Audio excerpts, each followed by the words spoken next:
Bonjour tout le monde. Bon, eh bien, dans cette vidéo, je vais vous partager mon expérience sur la Bolivie. Alors, comme beaucoup d'entre vous le savent déjà, j'ai vécu plusieurs années. J'ai été marié à une Bolivienne, j'ai eu une fille, et donc j'ai une expérience assez précise et une idée assez précise de la vie dans ce pays. Au jour d'aujourd'hui, où beaucoup de Français, de francophones se pose la question de s'expatrier, d'aller vivre à l'étranger au vu des conditions socio-économiques, politiques et de la qualité de vie globale sur le vieux continent. C'est une vidéo qui va sûrement être d'utilité publique pour beaucoup de personnes. Alors sur le papier, la Bolivie, c'est un pays qui est toujours décrit comme un pays du tiers-monde, un pays pauvre où les gens sont très pauvres, les conditions de vie sont compliquées, où l'économie n'est pas très florissante. Bref, la vision qu'on nous en donne, c'est toujours un pays où il ne fait pas forcément bon vivre. Alors vous verrez à travers cette vidéo que la réalité est bien différente de ce qu'on nous vend sur le papier. Bien différente. Alors pour remettre un petit peu de contexte là-dedans, moi je suis parti en Bolivie seul, à 30 ans, à la suite d'une séparation. J'ai vendu tous mes biens en France, absolument tout ce que je possédais, jusqu'à ma caisse à outils, mes vinyles, je suis musicien, hein, donc mes instruments, enfin bref, j'ai absolument tout vendu et je suis parti avec mon sac à dos en Amérique du Sud. Alors moi je suis parti donc pour voyager, pour jouer, j'étais parti déjà pour jouer en Argentine, ensuite au Brésil, et donc mon voyage m'a amené en Bolivie parce que je voulais connaître ce pays, le traverser, et je ne pensais pas m'y arrêter. Donc, mon premier passage, j'ai retrouvé un ami, en fin de compte. On est allé visiter le Salar de Uyuni, dans le sud du pays. Après, nous sommes partis au Brésil, parce que je devais jouer dans un festival au Brésil. Et donc, suite à mon périple de 3 mois au Brésil, je suis repassé par la frontière amazonienne pour revenir en Bolivie. Donc, je suis arrivé à La Paz. Quelques semaines après mon arrivée, j'ai rencontré une femme qui est devenue par ensuite ma femme. On s'est mariés plus tard. Et donc, c'est comme ça qu'a commencé ma vie en Bolivie. C'était absolument pas prévu. Et donc, je vais vous faire un petit peu un constat de tout ce que j'ai constaté. On va parler un petit peu de loyer, le prix du logement, l'alimentation, l'économie, le travail, l'investissement, l'école, la santé, les services publics. Je vais essayer de vous faire un diaporama complet du pays pour que vous sachiez à quoi vous en tenir si vous songez partir en Bolivie. Alors, une des premières choses auxquelles j'ai eu affaire, ça n'a pas été le monde du travail ou de l'investissement, puisque quand je suis parti, j'avais tout vendu, donc j'avais de quoi tenir quelques années en Amérique du Sud. Mais par la suite, j'ai été amené à investir, j'en parlerai après. Donc les premières choses que j'ai constatées au début de mon arrivée, forcément c'était des nuits d'hôtel, vous pensez bien, mais très rapidement, quand j'ai connu ma compagne, on a été confronté au marché de la location. Alors en Bolivie, ce qu'il faut savoir, c'est qu'ils ont un système qui est un petit peu différent du nôtre. Tu peux acheter une maison, un appartement, tu peux louer, bien évidemment, mais ils ont un système qui n'existe que là-bas, qui s'appelle l'anticrético. L'anticrético, par exemple, un appartement que tu louerais 500-600 euros par mois, c'est pas le cas pour tous les appartements, toutes les maisons. Certaines personnes le proposent ou pas. C'est un système qui est appuyé par l'État, en fin de compte, qui est garanti. Et donc, par exemple, un appartement comme ça à 500-600 euros, c'est pour vous donner une équivalence, eh ben, tu pourrais le trouver en anticrético. Donc, bon, là-bas, c'est des dollars. Ils utilisent le dollar et le bolivianos. Moi, quand je suis arrivé il y a 15 ans de cela, le bolivianos, ça faisait 100 bolivianos pour 10 dollars. Aujourd'hui, c'est 100 bolivianos pour 15 dollars. Ça vous en dit long sur la situation économique du pays. La monnaie se renforce et elle a de plus en plus de valeur. Aujourd'hui, quand tu arrives avec tes euros, tu as moins de bolivianos qu'avant. Et ça, il faut le savoir. Et donc, l'anticrético, pour un appartement qui coûterait 500-600 dollars, on va dire, tu peux trouver le même genre d'appartement à 30 000, 40 000, 50 000 dollars en anticrético. Alors, qu'est-ce que ça signifie? Ça signifie que bah, tu vas verser cette somme beaucoup plus importante, 50 000 $, on va dire. Tu peux rester autant d'années que tu veux dans cet appartement, dans cette maison, tu ne payeras plus rien. Et quand tu vas repartir, on va te rendre l'intégralité de la somme que tu as versée. C'est un système qui permet à la personne qui loue son bien de se servir de ton investissement pour le faire fructifier pendant ces années, pendant ce laps de temps où toi tu vas occuper le logement. Et toi, quand tu repars, tu récupères ta mise de départ. Alors pour ceux qui ont les moyens, c'est un super système parce que certes c'est un investissement un peu plus lourd, tu es obligé de payer une somme d'argent beaucoup plus importante, mais quand tu repars, tu récupères l'intégralité de ta somme et tu n'auras pas jeté ton argent par les fenêtres. Donc le système antecrético-bolivien est un système vraiment super qui devrait se propager, se généraliser un petit peu partout parce que, bah on le sait tous, louer un appartement, une maison, c'est bien beau, mais au final, on n'achète rien, on ne fait rien d'autre que donner notre argent au propriétaire. Et quand on repart, bah, on a tout dépensé et on n'a rien acheté. Donc la réalité du marché là-bas, moi j'ai vécu à La Paz principalement, après on a vécu 1 an et demi à Santa Cruz, une autre grande ville dans le sud du pays. Donc j'ai principalement vécu dans des grandes villes, j'ai pas vécu à la campagne. Mais quand on a fait nos recherches de maisons, d'appartements, on a regardé les tarifs un petit peu partout parce que par la suite, on a voulu ouvrir un business là-bas, donc on a regardé. Alors il ne faut pas croire, pour un pays qui est supposément du tiers-monde, les locations sont très élevées. À La Paz, déjà il y a 10 ans en arrière, en dessous de 500 $ par mois, tu ne trouvais pas grand-chose de vivable. Alors bien entendu, tu peux aller vivre sur les zones plus élevé parce que La Paz, c'est une ville qui s'étale de 2500 mètres d'altitude environ jusqu'à 3500 mètres sur l'altiplano. Les riches sont en bas et les pauvres sont en haut. Plus tu remontes et plus ça s'appauvrit. Donc tu peux aller vivre tout en haut et effectivement louer une petite maison ou un appartement qui va te coûter rien du tout, mais dans des conditions et dans un cadre surtout qui laisse vraiment à désirer. Donc la plupart des Occidentaux, des Français, des francophones vont se diriger vers les zones sud, les zones qui sont plus en bas tout simplement. Et dans toutes ces zones, tu auras bien du mal à trouver un appartement décent en dessous de 500-600 $. Et ça, c'était il y a déjà une dizaine d'années en arrière. Donc aujourd'hui, ça a dû encore augmenter. Donc le prix du loyer en Bolivie, allez pas croire que c'est forcément, malgré le fait que le coût de la vie en Bolivie soit beaucoup moins élevé, le coût de l'alimentation particulièrement, le coût du loyer est quand même élevé. Voilà, pour nous, occidentaux, qui avons besoin d'un confort occidental, d'un minimum de qualité, d'un cadre vie qui soit sympa, n'espérez pas aller là-bas et trouver une jolie maison à louer pour 300 €, ça n'existe pas. Alors ensuite, pour tout ce qui est alimentation, c'est ce que je disais, c'est vraiment, vraiment pas cher. Alors en Bolivie, vous ne trouverez pas des gros centres commerciaux. À La Paz, il y en a quelques-uns, mais vraiment, ils sont très très très rares et ils n'ont pas énormément de produits. Tous les produits qui sont importés sont hors de prix. Vous trouverez de la moutarde de Dijon à 5 €. Vous trouverez le fromage est très très cher en Bolivie, à part si vous mangez du fromage bolivien, mais c'est des gros fromages ronds qui n'ont pas de goût, qui sont vraiment, quand tu aimes le fromage, laisse tomber, ça ne sera pas pour toi. Par contre, vous avez une entreprise suisse, si je me rappelle bien, qui fait du fromage, qui vend des camemberts et plusieurs types de fromages différents qui sont plutôt acceptables, on va dire, et qui sont très très très chers. Donc tous les produits auxquels vous êtes habitués en Occident, en France et dans nos jolis pays, là-bas vous oubliez parce que vous payerez une fortune. Il va falloir manger local. Alors en Bolivie, ce qui se passe, c'est que la plupart des gens vont au marché. Vous avez des grands marchés sur l'altiplano, sur les zones sud, un petit peu partout dans la ville, vous avez des grands marchés de fruits et légumes, de viande, de poissons. Alors pour tout ce qui est fruits, vous verrez partout des monticules, des montagnes d'oranges, des montagnes d'ananas, des montagnes de mangue, souvent posées à même le sol dans la rue. Et quand vous voyez l'état des rues, ça laisse un petit peu à désirer, mais bon, c'est comme ça. Vous avez un choix immense de légumes, de fruits.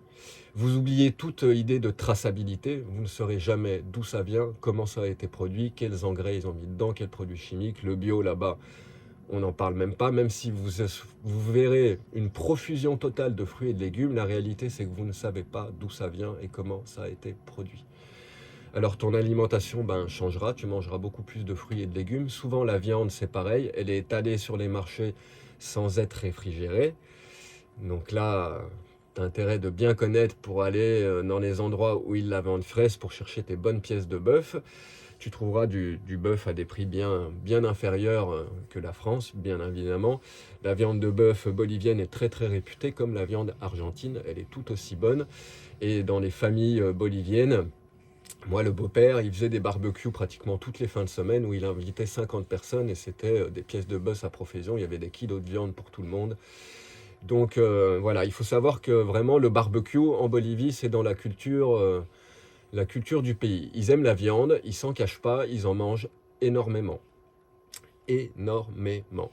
C'est un pays moi quand j'y étais, qui avait viré McDonald's, il leur avait fait une inspection sanitaire. McDonald's avait été interdit de Bolivie, mais cependant, vous verrez partout dans les grandes villes des grandes enseignes de poulet qui ressemblent à des McDo un petit peu partout. Ils vous vendent du poulet frit élevé en batterie, de très mauvaise qualité, avec des frites, et les Boliviens mangent très très très très mal. Ils adorent se ruer dans ce genre de commerce et aller manger en famille dans ces îles-là, et il y a beaucoup de surpoids en Bolivie. Vous verrez énormément de personnes en surpoids, c'est la norme. Tout comme les sodas, ils boivent énormément de Coca-Cola, enfin Coca-Cola c'est pareil, ça avait été banni. On en voyait très très peu, c'était plus du Pepsi ou du Inca Cola, la version péruvienne, bolivienne du Coca-Cola. Et donc ce qui est très surprenant, c'est que vous verrez très souvent, même au restaurant, même des personnes âgées, des grands-pères, des grands-mères, avec leur bouteille de Fanta, leur bouteille de Sprite, c'est rentré dans la culture. L'art culinaire en Bolivie, c'est pas ça, croyez-moi, c'est vraiment pas évident. Alors moi, pendant une petite période, on vivait chez les parents de mon ex-femme. Ils avaient une servante, alors c'est très courant dans les classes aisées en Bolivie. Alors il faut bien comprendre ça. La Bolivie, c'est vraiment une société qui est stratifiée. Il y a vraiment les indigènes, qui ont la peau très brune, hein, qui sont des descendants des tribus indigènes, des civilisations indigènes passées d'Amérique du Sud, que ce soit les Incas, les Mayas, etc. Et à côté de ça, il y a tous ceux qui sont beaucoup plus clairs de peau, qui sont généralement des mix avec les Espagnols qui ont envahi l'Amérique du Sud. Et donc la société bolivienne, elle s'est divisée entre ces indigènes, même si certains sont très haut placés et sont très riches aussi également. Mais la norme, c'est plus de voir la frange basse de la population pauvre, indigène, avec la peau mate, et les gens avec les teints plus clairs dans les strates au-dessus. Moi, j'ai vécu un petit peu dans la famille de ma femme. Son papa était un indigène, clairement, mais il avait été marié à une Argentine avec la peau blanche. Donc, toutes ses filles étaient tous des métis en fin de compte. Mais cet homme était quelqu'un de haut placé, qui avait failli être président de la Bolivie, moi quand je l'ai connu, il était encore président d'Emprel Paz, une entreprise d'électricité de La Paz. Avant, c'était un grand médecin qui a fomenté et qui a créé les premiers hôpitaux pour les femmes, pour l'accouchement des femmes. Bref, c'était quelqu'un de très fortuné, donc j'ai directement été intégré dans cette haute classe de la société. Je n'ai pas eu contact avec les basses classes. Mais en tant que Français, vous n'aurez pas d'amis boliviens de ces castes-là. On ne se mélange pas.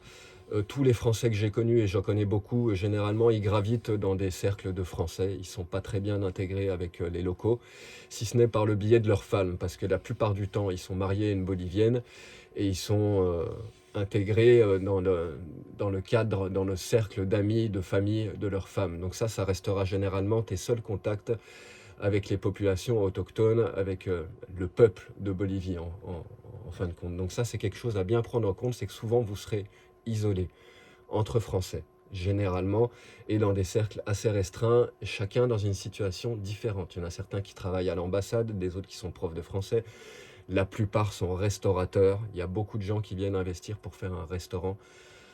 Il y a des boulangers, mais vous ne verrez pas des Français faire de la plomberie, faire de la charpente, des métiers comme ça qui sont extrêmement mal payés. Les salaires de base normales en Bolivie sont extrêmement bas. C'est quelques centaines de dollars. Avec ça, tu pourrais même pas te payer une location. Tu peux absolument rien faire.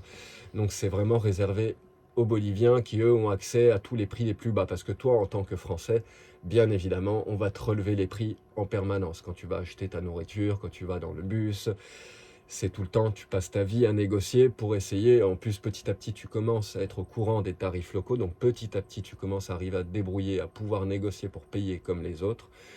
Mais la règle de base, la norme, c'est que tu es français, ils te voient un petit peu comme un portefeuille ambulant, comme bien souvent dans ces pays-là, et tu vas te retrouver à payer un petit peu tout beaucoup plus cher.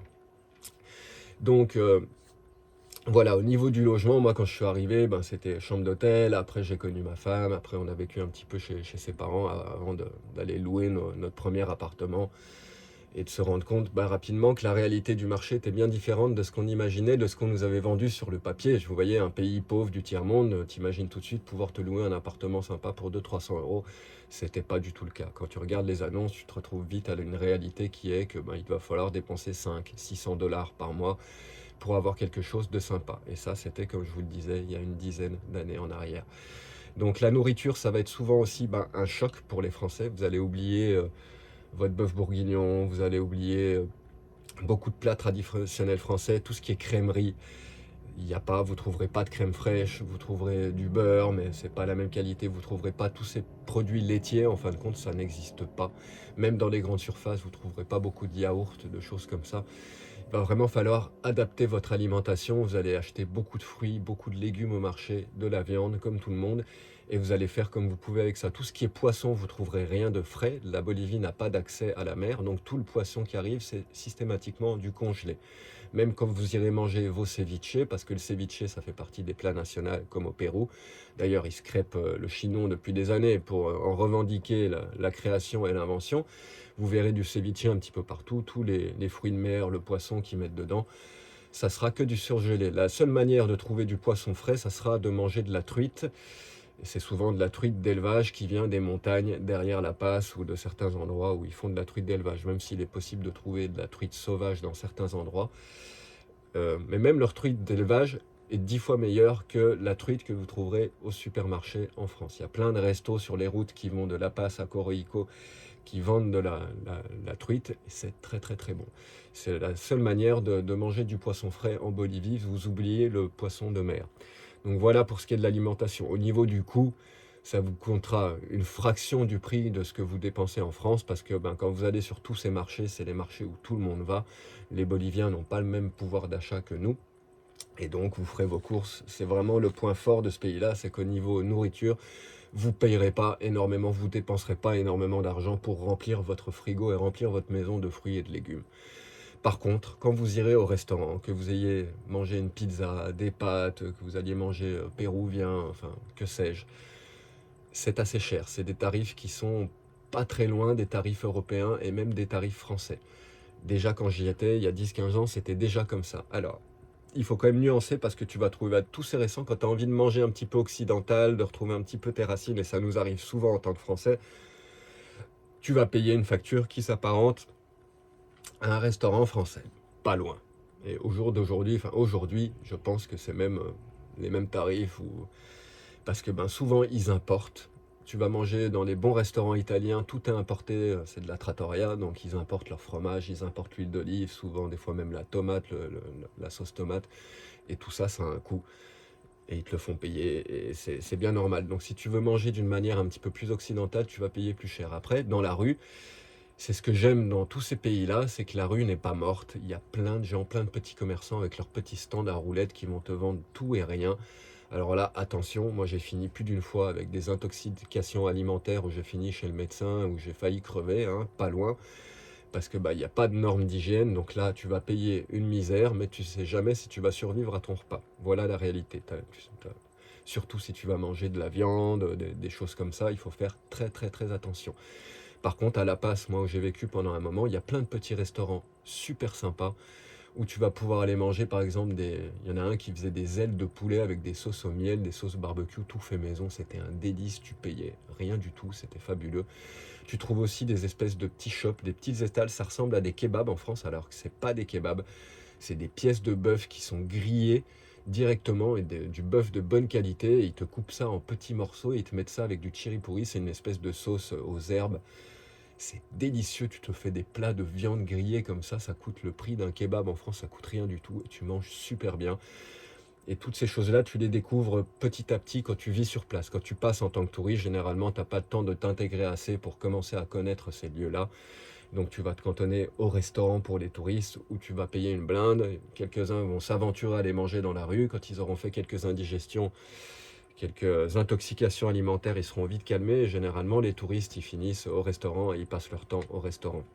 Nous, quand on mangeait pas à la maison chez les parents de mon ex-femme, parce qu'ils avaient une servante, comme je le disais en début de vidéo, les classes aisées de la population, ils ont tous des servantes à la maison. Les servantes, c'est des cholitas, c'est des personnes avec enfin, c'est des indigènes, hein, c'est les femmes avec le costume traditionnel, le chapeau, les grosses robes.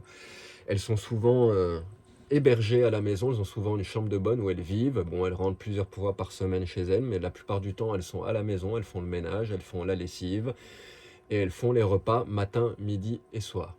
Donc nous, c'est marrant parce qu'on était dans une classe aisée de la population, mais comme le père de mon ex-femme était un indigène, qui avait vraiment bien réussi sa vie, qui était un homme puissant dans ce pays-là, et ben ils avaient la cholita et lui, il mangeait traditionnel. Donc à la maison, c'était que des plats traditionnels boliviens. Alors inutile que moi, la plupart du temps, je ne pouvais pas manger.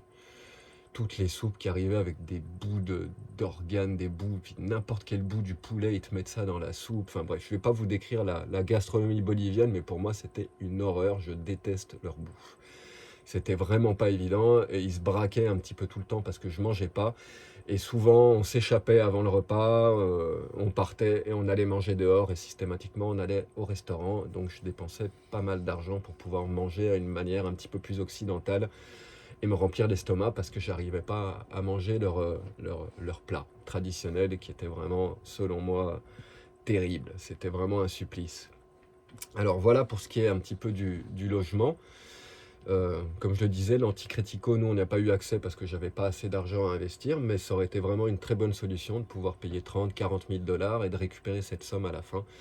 Ça n'a pas été notre cas. Alors, pour ce qui est du travail en Bolivie, c'est ce que je vous disais, vous oubliez les plombiers, les charpentiers, tous ces métiers-là, vous ne ferez pas votre place là-bas parce que ben, les Boliviens, ils bossent très bien et ils bossent à bas prix et ce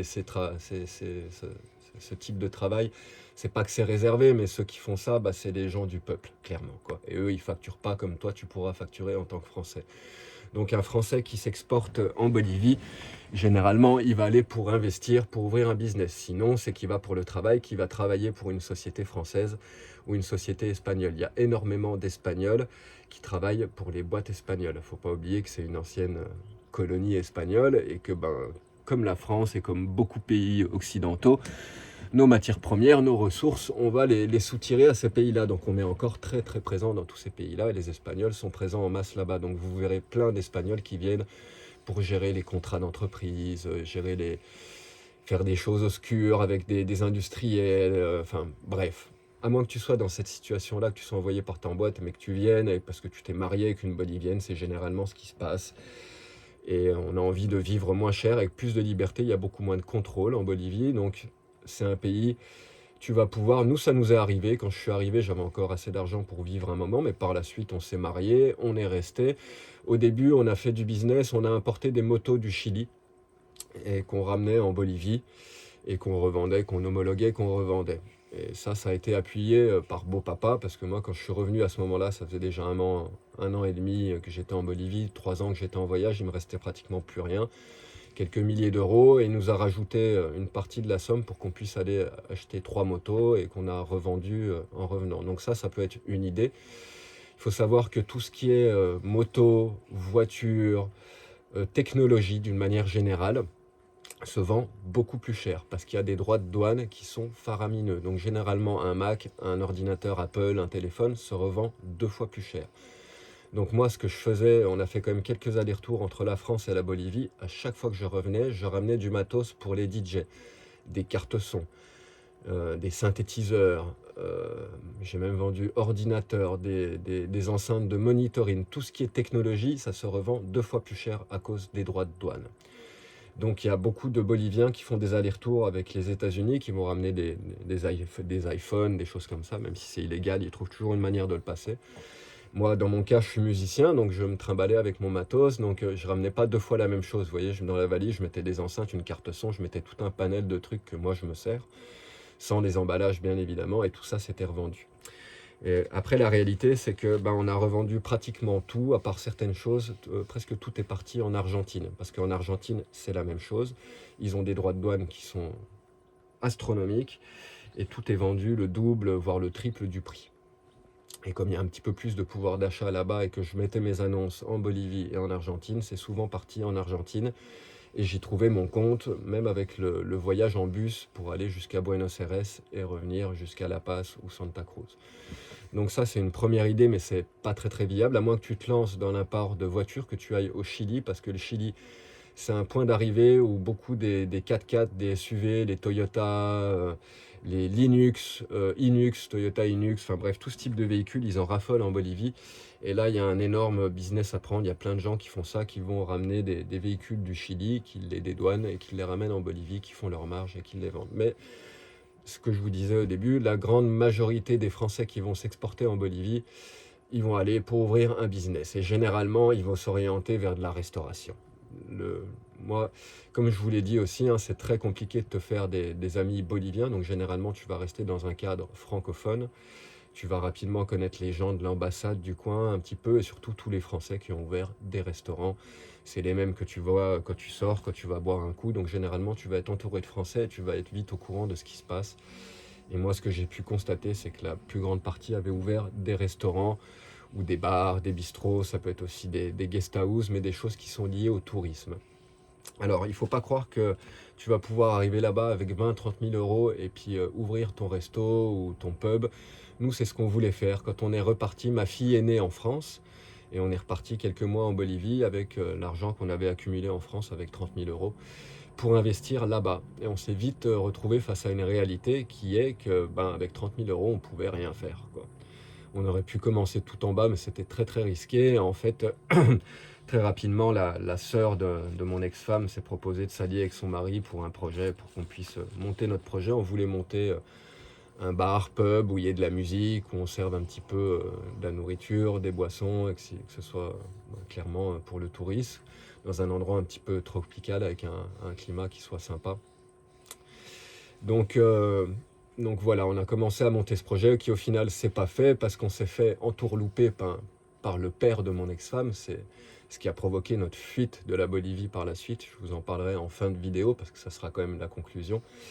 Et donc on est vite redescendu de notre nuage, nous qui pensions, on arrivait avec 30 000 euros, ça faisait presque 40 000 dollars, on pensait être large pour ouvrir quelque chose. La réalité, c'est que c'était déjà plus que juste pour ce genre de choses. Ça, c'était valable il y a 20 ans en arrière. Aujourd'hui, si tu veux vraiment investir dans un pays comme la Bolivie, il va falloir que tu partes pratiquement avec 100 000 euros pour que ce soit viable, parce qu'il va falloir que tu t'achètes une voiture, il va falloir que tu loues une maison, un appartement à côté, tu as tous les frais de la vie, il va falloir que tu loues ton local, il va falloir que tu le réformes, que tu construises tout ce que tu dois faire. Enfin bref, il y a énormément d'investissements à faire et les coûts sont pas si bas qu'ils l'étaient avant. Tout a augmenté, tout est plus cher. C'est un petit peu le cas partout sur Terre aujourd'hui. On assiste à une uniformisation des prix, comme par exemple le coût de la location. Si les prix sont envolés, c'est en grande partie dû à Airbnb, parce que Airbnb est présent partout sur Terre. Et quand quelqu'un réalise qu'il peut louer 30 euros la nuit sur Airbnb, bah, tout le monde se met à faire pareil. Et après, ben, le prix de ton loyer, de ta location, de ton appartement au mois, ben, il s'aligne aussi et ils ajustent. Et donc la mondialisation, elle touche aussi ces pays-là. Alors généralement, elle n'arrive pas jusqu'au strat de la nourriture. Et c'est souvent notre grosse économie dans ces pays-là, c'est qu'on arrête de dépenser tout notre argent dans les courses. Alors qu'en France, aujourd'hui, en Italie, en Espagne, partout où je passe, le gros de mes dépenses, c'est dans la nourriture. Dans ces pays-là, c'est l'inverse. Le gros de ta dépense, ça va être ton loyer, ta voiture, la technologie, même Internet, ça sera plus cher. Tu vas plus payer 30 euros par mois, 40 euros par mois. Je ne sais pas aujourd'hui, mais à l'époque, c'était quand même assez cher. Tout ce qui est technologie, loyer, tu vas dépenser plus. Donc si tu penses partir investir en Bolivie avec 20 000 euros, tu oublies, tu vas te casser les dents, ou tu partiras très très bas et tu vas prendre des risques énormes. Et nous, à ce moment-là, on ne pouvait pas prendre ces risques-là parce que notre fille venait de naître. Et quand tu as un bébé en bas âge, tu es obligé de jouer la sécurité un petit peu. Voilà, après tout ce qui est éducation. Alors moi, ce qui m'a choqué quand je suis arrivé en Bolivie, c'est voir tous ces gamins à l'école, au collège, ils sont tous en uniforme. Donc ça, pensez-y bien, ceux qui s'expatrient avec des enfants en bas âge ou pas, hein, parce que même jusqu'au collège, jusqu'au lycée, c'est comme ça, ils sont tous en uniforme. C'est pas évident hein, pour un jeune qui a connu une école européenne, française, et qui se retrouve là-bas, obligé d'être en uniforme, et qui perd sa personnalité, parce que quand ils font ça, c'est pour clairement effacer la personnalité des gamins. Tu vois, tout le monde avec le même uniforme, tout le monde au même niveau, tout le monde à la même échelle. Alors que nous, on nous apprend l'inverse, quoi. Développer, fleurir ta personnalité, il faut que tu sois différent, il faut que tu sois le meilleur, etc. Enfin bref. Et quand tu vas à l'école, chaque enfant a ses vêtements différents, son style différent. Enfin bref, là-bas, c'est l'inverse. Tout est uniformisé, de la même couleur, du bleu marine, du blanc. Enfin bref, ça fait vraiment peur. Donc ça, c'est vraiment quelque chose à prendre en compte. Alors, oubliez pas aussi que là-bas, le niveau de la scolarité est beaucoup plus bas. Moi, ce que j'ai vu, j'ai halluciné quand j'ai connu mon ex-femme, elle était en fac, hein, et quand j'ai vu les examens, les diplômes, les cours, parce que j'ai mis mon nez là-dedans quand même, j'ai halluciné, c'est d'un niveau beaucoup, beaucoup plus bas. Le niveau de la fac en Bolivie, c'est le niveau du collège en France, hein, plus ou moins, hein. Les exercices qu'ils leur donnent, c'est ce qui fait que généralement, un étudiant en fac qui veut s'expatrier aux États-Unis ou en France, il va devoir passer des examens de remise à niveau. Parce qu'il y a ce décalage-là entre la France qui est en haut et la Bolivie qui est en bas. Donc de une, vos enfants, ils seront formatés, ils seront en uniforme dans un cadre qui est vachement rigide. C'est pas la France. Et de deux, ils vont avoir une éducation de beaucoup moins bonne qualité, à moins que vous les mettiez dans des structures privées qui vont vous coûter une blinde. Donc ça, c'est vraiment important de savoir ça. Un autre point que je vais aborder, c'est la circulation dans toutes ces grandes villes, que ce soit Cochabamba, c'est là où on voulait ouvrir notre pub, La Paz, Santa Cruz, enfin bref, tous les endroits où il y a un petit peu de la vie économique, et où généralement les Français s'installent parce qu'ils veulent faire du business, ils veulent faire un restaurant, donc généralement ils sont aux abords de La Paz, ils sont aux abords de Santa Cruz, de Cochabamba, dans ces coins-là. Vous allez souffrir de la circulation, c'est un truc de dingue, que ce soit les heures de pointe, c'est des heures et des heures de bouchons. Il y a des gros bus, des petits bus, les gens ils ouvrent les portes latérales des petits bus, ça sort en marche, ça saute en marche, etc. C'est une horreur. Vous êtes obligé de vous faufiler, de vous battre en permanence, trouver une place, c'est vraiment tendu. Et circuler là-dedans avec votre propre véhicule, je devais une fois à Santa Cruz, j'ai accroché quelqu'un direct. Il y a du monde partout, ça respecte pas la signalisation. Vous verrez tout aussi bien la police partir en sens inverse. Bref, c'est la guerre. C'est l'Afrique, c'est l'Inde, c'est pareil, c'est la même en couleur. Donc quand vous vivez dans ces centres où généralement vous vivrez, parce qu'en tant que Français, vous voulez avoir accès à un minimum de confort, de technologie, de choses comme ça, et ça, à la campagne, vous oubliez. La campagne en Bolivie, c'est rustique. Rustique, vous aurez du mal à trouver tous vos aliments, tout votre confort, enfin bref, à chaque fois que vous aurez vraiment besoin de quelque chose de technologique pour votre voiture, pour votre PC, pour même les soins, etc., vous serez amené à aller à La Paz, à Santa Cruz, et là vous allez souffrir. Vous allez voir ce que c'est, une circulation de dingue, une pollution infinie. En plus, il y a de l'altitude, donc il y a moins d'oxygène. Les Français, quand on arrive en Bolivie, il nous faut pas mal de temps avant de nous adapter, de nous acclimater. Moi, je me suis jamais acclimaté, même après plusieurs années. C'était toujours dur de marcher, de faire des efforts physiques, de faire du sport. Je manquais d'oxygène. Et par-dessus ça, tu as une couche de pollution infinie. Donc ça, c'est vraiment à prendre en compte. Pareil à Santa Cruz, et j'ai vécu pendant 1 an et demi. Pollution de dingue dans toute la ville.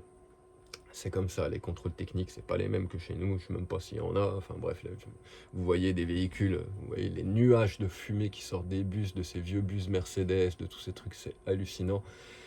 Et moi, ça fait partie des points qui me donnaient vraiment envie de quitter tout le temps la Bolivie, c'était pour ma santé. Je sentais que j'étais en train de m'esquinter, de me fusiller avec les gaz d'échappement des véhicules. Et comme en plus on est en altitude, les véhicules, ils souffrent.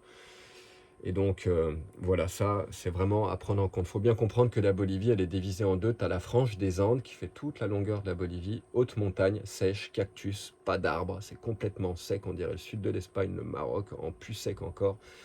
Et quand tu passes cette frange, t'avances, les montagnes, elles redescendent. Et à un moment, tu vas passer une montagne. D'un côté de la montagne, c'est la sécheresse et de l'autre, c'est la jungle. Et là, tu pars sur un climat qui est jungle, humide, chaud toute l'année. En Bolivie, il n'y a pas 4 saisons, même si eux ils disent c'est l'hiver, c'est le printemps, c'est l'automne, c'est pas vrai. Moi j'ai vécu des années, il n'y a pas de ça, il y a saison sèche, il y a saison humide. À La Paz, tu vois quelques nuances, mais généralement c'est plus ou moins le même climat toute l'année. Tu vas très souvent avoir dans ces montagnes des 20 degrés la journée, voire des 25. Il fait souvent très très bon la journée. Tu te retrouves en t-shirt à avoir super chaud. Et quand la nuit tombe, il caille. Et quand tu rentres dans ce qu'eux, ils appellent l'hiver, il y a une saison qui est un petit peu plus fraîche. Bah là, ça va un petit peu moins monter l'après-midi, mais c'est même pas très flagrant. Il y a quand même toute l'année. Moi, j'ai vécu plus d'1 an et demi aussi à La Paz, donc je peux vous le dire, c'était comme ça tout le temps. Il fait pratiquement tout le temps beau. Il y a presque jamais de nuages. Il n'y a pas de chemtrail dans le ciel. Il y a très peu d'avions qui laissent des traînées. Et donc, généralement, c'est ça qui se passe. Dans cette frange montagneuse, tu vas avoir chaud la journée, tu vas te cailler la nuit. En plus, il faut le savoir, ils ne mettent pas de radiateur dans les maisons, dans les appartements. Tout ce que tu vas louer, il n'y a pas de radiateur. Donc, quand tu te retrouves à cailler la nuit, ben, eux, les Boliviens, ils ne chauffent pas, ils mettent des couvertures. Mais toi, tu vas t'acheter un petit chauffage électrique et ça va faire exploser tes factures électriques parce que tu es obligé de te chauffer. Mais il n'y a pas de radiateur, il n'y a pas de connexion au gaz avec des radiateurs au gaz, etc. Ça, tu oublies. Le solaire était très présent même sur les immeubles. Ils ont souvent aussi pour chauffer l'eau, vous savez, ces systèmes en alu sur les toits avec des baguettes en alu où l'eau circule. Et donc très souvent l'eau chaude, elle va être produite par la chaleur du soleil, justement parce qu'il fait beau un petit peu tous les jours, qu'il fait chaud un petit peu tous les jours, même en montagne. Donc voilà pour ce qui est du climat. Quand tu vas passer du côté jungle, alors là c'est pas pareil. Tu vas souffrir des insectes, des moustiques, de la chaleur. Toute l'année c'est 24 degrés quand tu es au niveau de Coroico, donc encore on va dire 600 mètres d'altitude, il me semble, quelque chose comme ça, entre 400 et 600, 800, je sais pas, enfin bref. C'est les basses montagnes, c'est dans cette frange-là que tu vas être dans les régions où il y a des cascades, où il y a des rivières, où tu vas pouvoir te baigner.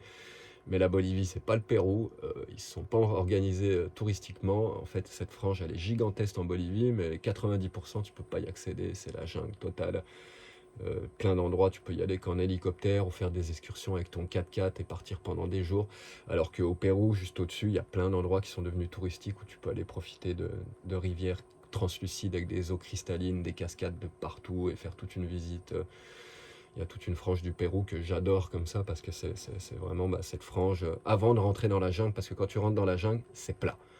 Alors là, t'oublies, c'est du 30 degrés, 40 degrés toute l'année, chaleur intense, humidité intense, moustiques, insectes intenses. Toutes les eaux des rivières, elles sont marron, t'oublies de pouvoir te baigner, tu sais bien ce qu'il y a dans l'eau là-bas, les piranhas, les machins, les trucs, enfin bref, c'est pas les tropiques, les cocotiers comme tu l'imagines. Souvent, je rappelle ça aux gens qui vont vivre là-bas, sur toute cette frange, que ce soit Équateur, Pérou, Bolivie. C'est comme ça, c'est les Andes super sèches, arides, avec un climat vraiment violent, vraiment intense d'un côté, et de l'autre, tu as une petite bande où il fait 23-24 degrés toute l'année, où c'est doux, où c'est sympa pour y vivre, mais c'est pas là que vient le touriste de masse. Donc tu verras un petit Allemand qui va poser sa boulangerie allemande. Souvent les Allemands sont très présents et qui vont te faire des gâteaux, des trucs comme ça, mais la réalité c'est que dans ces coins-là, tu verras peu d'expatriés français. Ils seront plus aux abords des grandes villes et sur cette frange un petit peu sèche de La Paz, même Santa Cruz, hein, qui est censé être un petit peu plus dans la jungle. En réalité, Santa Cruz, c'est tout sec, il fait chaud toute l'année, c'est une horreur. Donc voilà pour ce qui est du climat en Bolivie. C'est vraiment des extrêmes. Tu passes de la chaleur sèche et du froid en montagne, les deux combinés. Dans la même journée, tu as très souvent froid et chaud. Soit un climat doux, mais des endroits qui sont un petit peu isolés, oubliés du monde sur cette frange où il fait 23-24 degrés, soit la jungle. Et la jungle, là tu auras Copacabana par exemple, un des rares spots où les touristes peuvent aller, ou le parc Madidi par exemple. Après il y a des autres parcs naturels, mais qui sont tellement éloignés que personne n'y va. Et il faut bien comprendre que dans toute la frange amazonienne, il y a la mafia. Donc la mafia, ce que je veux dire par la mafia, c'est d'un côté les producteurs de cocaïne, la coca, l'industrie minière, l'or, le gaz, le pétrole, tous ces trucs-là. Et souvent, quand tu arrives dans ces endroits-là, tu peux pas y aller. Il y a des checkpoints de partout, tu commences à être vérifié, contrôlé, et tu es bloqué. Et à moins de connaître, par exemple, Beau-Papa, mon beau-père à ce moment-là, lui, comme il était haut placé, ils y allaient en hélicoptère, ils allaient visiter les endroits où ils faisaient la cocaïne, les machins, les trucs. Ils y allaient en hélico, ils y allaient même pas par la route. Moi, quand je suis rentré en Bolivie, je suis venu par... j'ai essayé de venir par la route, mais il fallait 48 heures pour arriver jusqu'à La Paz. C'était en saison des pluies, la route était impraticable, on a pris un avion dans ces coins-là pour vous déplacer. Une fois, on est reparti. La première fois, je suis parti en Bolivie, on était dans le sud, on est reparti au Brésil de l'autre côté. Avec mon pote, on a pris le bus. Pour arriver au Brésil, ça nous a pris 36 heures. Ok, 36 heures intenses. Hein. Tous les bus étaient éclatés sur le côté de la route, tous enlisés, embourbés, machin. J'ai jamais vu ça de toute ma vie. On a crevé 5 fois pendant le trajet. La première nuit, on s'est réveillé le lendemain matin. Les chauffeurs, ils étaient pleins de boue. Dans tout le compartiment avant du bus, il y avait de la boue jusqu'au plafond, quoi. Ils avaient arraché les portes du bus pour les mettre sous les roues, etc., quoi. J'ai jamais vu ça. C'était un truc de barge. Ça nous a pris 36 heures, non, 46 heures, je sais plus combien de temps, mais une infinité pour arriver au Brésil. Et le bus, il était éclaté, quoi. Donc ça, pensez-y bien. Souvent, tu es obligé de circuler en bus dans ces pays-là.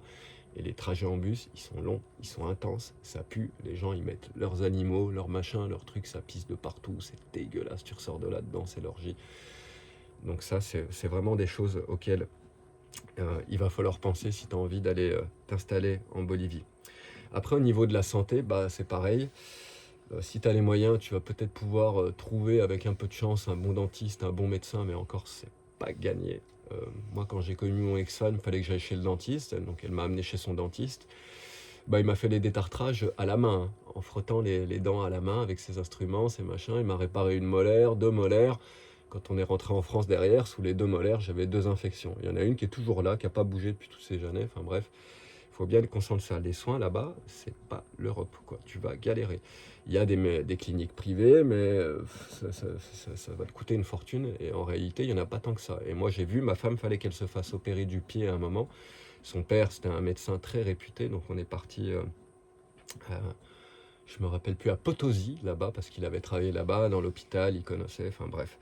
Il était vénéré comme le Messie dans cet hôpital, tout le monde lui disait bonjour quand on est arrivé, donc elle allait se faire opérer là-bas. Et donc, pour se faire opérer, beau papa, il a acheté tous les instruments pour l'opération. C'est comme ça que ça se passe en Bolivie. Si tu veux avoir des instruments de qualité qui ne t'ospèrent pas avec un scalpel de merde et puis le peu d'outils qu'ils ont à disposition, c'est lui qui a acheté tous les instruments pour l'opération. Ça a coûté une blinde, quoi. Et nous, à chaque fois qu'on allait faire des soins, des démarches pour ma fille, quand elle est née en France, après on est allé en Bolivie, on lui a fait la double nationalité, donc elle est devenue bolivienne aussi. Donc elle était toute jeune, elle avait quelques mois, donc on allait souvent à l'hôpital. Je vous raconte pas, les temps d'attente, tu passes ton temps à courir d'un point A à un point B pour avoir un ticket, un machin, un truc, c'est une horreur. C'est une souffrance sans fin. Si j'avais pas eu ma femme à côté de moi qui était bolivienne, qui savait gérer tout ça, et qui, même si ça la gavait, elle arrivait à avoir la patience de gérer ces choses au mieux, j'aurais jamais pu y arriver. C'était un enfer. Donc ça, tout ce qui est santé administrative, c'est pareil. Moi, même si on était mariés, quand il fallait renouveler mon visa d'époux, c'était une galère. Ça prenait des semaines à courir dans tout la passe, à aller d'un bureau à un autre. C'est tout géré par des espèces de militaires, des flics en costume tout bizarre. Tu arrives dans des bâtiments super étranges et à chaque fois, ils savent pas. Ils te renvoient là, ils te renvoient là. Ça te prend la journée pour faire un pauvre papier. Et avec ce papier, il faut que tu ailles faire l'autre papier, que tu aies l'autorisation de match. C'est pareil, si tu n'as pas quelqu'un avec toi qui ne connaît pas, c'est un enfer. Généralement, les étrangers comme nous, ils vont payer un notaire ou quelqu'un qui s'occupe de faire ces choses-là. Nous, comme on n'était pas très riches, on économisait, on faisait tout nous-mêmes. C'était une galère. Tout ce qui est procédure, à chaque fois que vous avez affaire aux fonctionnaires, mais généralement, ce que je vous dis, c'est même pas des fonctionnaires, c'est des flics en uniforme. Tu passes ton temps à payer les flics là-bas pour faire tous tes papiers, tous tes machins. Et rien n'est fait pour te simplifier la vie. Tout est super compliqué, c'est épuisant, c'est éprouvant. Donc, voilà un petit peu pour le topo de la Bolivie. Moi, ceci faisant cela, comme je vous ai dit, quand on est retourné pour investir. Au final, on se mélange pas. Ce que je vous disais, j'étais toujours soit avec des Français, soit avec les cercles des amis de ma femme, mais qui font partie de la haute un petit peu.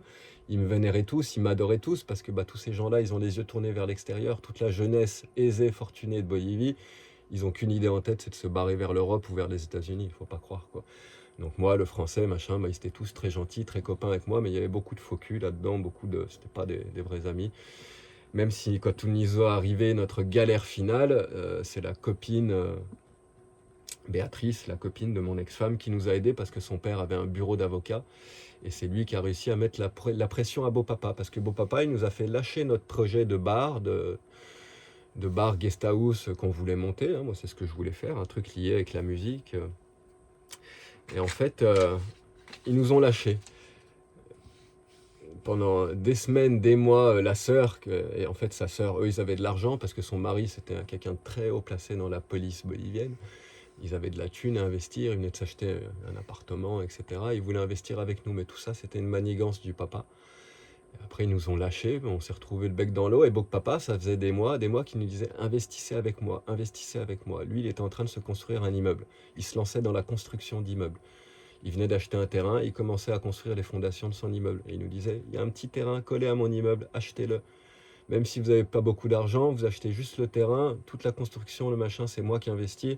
Et derrière, on fait 50-50 sur les bénéfices au moyen de la revente. C'était vachement alléchant. Nous, on avait juste à poser 20 000 ou 30 000 dollars de ce qui nous restait pour acheter le terrain. Même s'il manquait des billes pour le terrain, ils mettaient avec nous. Et derrière, sur la vente, on récupérait 50% du bénéfice. Donc au final, quand la sœur, elle a lâché et qu'ils nous ont laissé le bec dans l'eau et qu'on s'est encore une fois retrouvé avec pas assez d'argent pour investir, moi j'ai cédé quoi. Et même si je le sentais pas, je voulais pas. Enfin bref quoi. Donc on a donné notre argent à Papa et puis on a attendu. Puis au bout de quelques mois, rien, il se passait rien. Il nous amenait pas sur le terrain jusqu'à ce qu'au final je sente quelque chose de mauvais, que je finisse par vraiment m'inquiéter, commencer à alerter ma femme. Ma femme a été révoltée parce qu'elle voulait pas accuser son père, elle savait pas. Puis un jour, je suis parti, je suis allé voir sur le fameux terrain. J'ai trouvé une pancarte oubliée accrochée sur un grillage avec un numéro. On a appelé, c'était le proprio du terrain. Puis le proprio du terrain, effectivement, il avait eu une fois Papa au téléphone, mais sans plus, il n'avait jamais négocié, il n'avait jamais acheté le terrain avec notre argent, il n'avait jamais rien fait, alors qu'il nous disait le contraire. Et en fait, il s'est avéré plus tard qu'il s'est servi de notre argent pour investir dans sa construction à lui. Voilà, parce que comme il avait failli être président de Bolivie, à ce moment-là, le président en place l'avait écarté, il l'avait enfermé, envoyé torturer à Cuba. Il a été, enfin bref, il lui est arrivé un truc complètement incroyable, et quand ça s'est arrivé, il a été posé derrière, après quelques années en arrière, ça c'était il y a longtemps, et en fait, nous, quand on était ensemble avec ma femme, il a repris du pouvoir, cet homme-là. Il était déjà président de la compagnie d'électricité, de machin, enfin ça a toujours été quelqu'un dans la politique. Et quand ça a repris de l'ampleur, paf, ils lui sont retombés dessus, le gouvernement, à ce coup-ci, ils l'ont mis en tôle. Et quand ils l'ont mis en tôle, en même temps, ils l'ont mis sur la liste noire des banques. Et ça, il ne le savait pas. Quand il a lancé sa construction d'immeuble, il avait dans sa poche sa pote, qui était directrice d'une banque à La Paz, qui avait promis, t'inquiète pas, on te débloque 1 million de dollars. Donc il attendait 1 million de dollars. Et au moment où elle a voulu lui débloquer le million de dollars, elle s'est rendue compte qu'il était sur la liste noire, elle n'a pas pu lui débloquer. Et ce qui se passe en Bolivie, quand tu fais de la construction comme ça, les banques ils te débloquent tes prêts, de l'argent au fur et à mesure. Ils viennent constater que ta construction, elle a avancé, ils débloquent plus. Ils viennent constater, ils débloquent plus. Là, il avait avancé, ils sont venus constater, elle n'a pas pu débloquer plus parce qu'il était sur la liste noire. Il avait plus de thunes. Il a fait quoi, Papa? Il s'est servi de notre argent. Et il pouvait plus nous le rendre. Il n'avait plus rien. Il était ruiné. Et là a commencé une guerre sans fin. À ce moment-là, on vivait chez lui avec notre petite, quoi. On avait laissé notre maison à Santa Cruz. On était reparti en France, etc. On est revenu pour investir. On est resté quelques années en France. On a accumulé de l'argent et on est reparti là-bas pour faire notre bar. Et quand on est revenu avec tout notre pécule, il nous a volé notre argent pour s'en servir dans cette construction. Ça s'est terminé avec des pressions pas possibles. Je lui ai mis la pression, mais t'imagines pas comment. C'était la guerre entre sa fille et lui. Il y avait une ambiance de merde à la maison. On s'évitait, etc. C'était une horreur. Jusqu'à ce qu'on lui mette la pression, qu'il vende son 4x4, qu'il vende sa bagnole pour pouvoir nous rembourser. Et là, c'est pareil. On s'est rendu compte qu'il essayait de le vendre, mais qu'en fait, il voulait pas le vendre.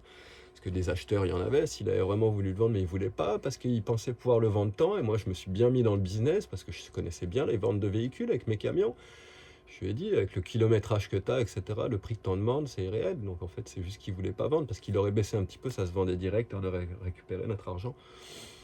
Donc a commencé une guerre sans fin, ça s'est fini un jour, on a clairement insulté la belle-mère, on s'est vénère, ils nous ont menacés, on est parti, on s'est retrouvé hébergé chez sa pote de mon ex-femme.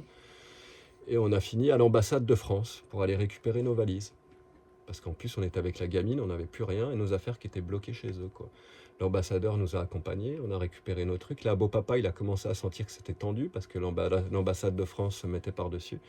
Et coup de chance, la pote qui nous hébergeait à La Paz, la copine de mon ex-femme, son père, il avait un buffet d'avocats. Il ne pouvait pas voir le père de ma femme en couleur, et encore moins après ce qu'il nous avait fait.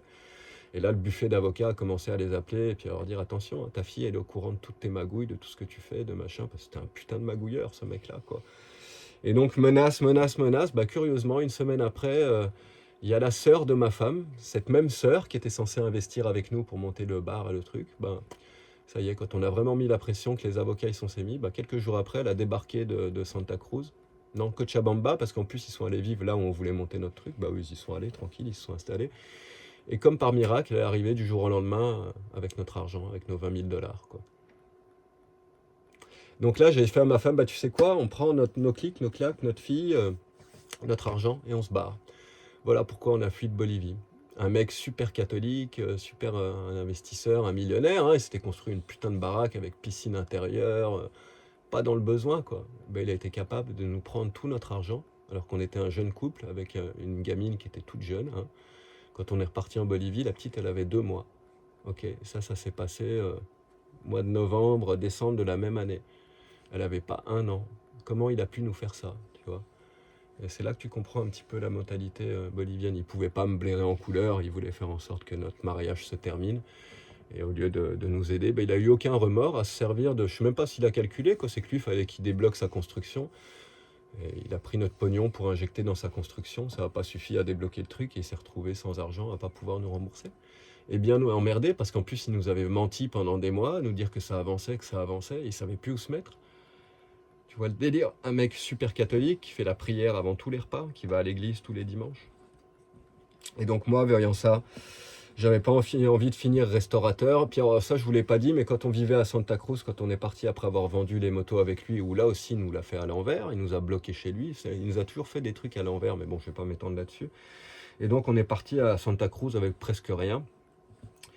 Et moi, ce que j'ai fait là-bas, j'ai acheté un four à pain et j'ai commencé à vendre du pain. Dans la zone résidentielle, on avait même vendu du pain devant le collège, devant les lycées. Et miraculeusement, on arrivait à vendre des bouts de pain comme ça à 3, 30, 50 bolivianos. Des fois, généralement, c'était plus 30, donc 3 euros pour un bout de pain. Et on se faisait souvent 50 dollars par jour. Et ça, c'est ce qu'il y a de beau en Bolivie.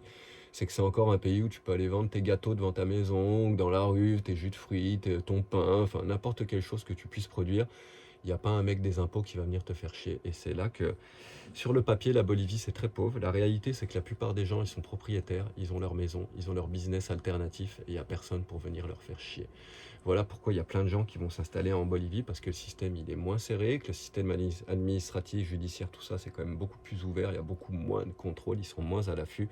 Et la réalité, c'est qu'un pays qui est souvent présenté comme un pays du tiers-monde où il n'y a pas d'argent, en fait, quand tu vas, les gens, ils sont super heureux. La plupart, ils sont tous proprios, ils ont leur baraque. Des petites dames en fin de vie, elles vont se mettre devant, elles vont vendre leurs gâteaux, elles vont vendre leurs jus de fruits. Et mine de rien, quand tu vois que tu arrives à rentrer 50, des fois 100, des fois 120, des fois 150 dollars par jour, et que tu vois le prix de la bouffe, et puis qu'en plus, souvent, ces gens, ils sont proprios, tu réalises que ce qu'on t'a vendu sur le papier, c'est pas la réalité. Là-bas, tu peux vivre à moindre coût. Par contre, il va falloir encaisser toutes ces conditions de vie que j'ai évoquées. La pollution, la circulation, les soins de santé, tes enfants, le scolaire. Et tout ça, pour moi, c'était trop. J'y trouvais pas mon compte. J'avais pas l'intention de devenir boulanger. J'avais pas l'intention de devenir restaurateur.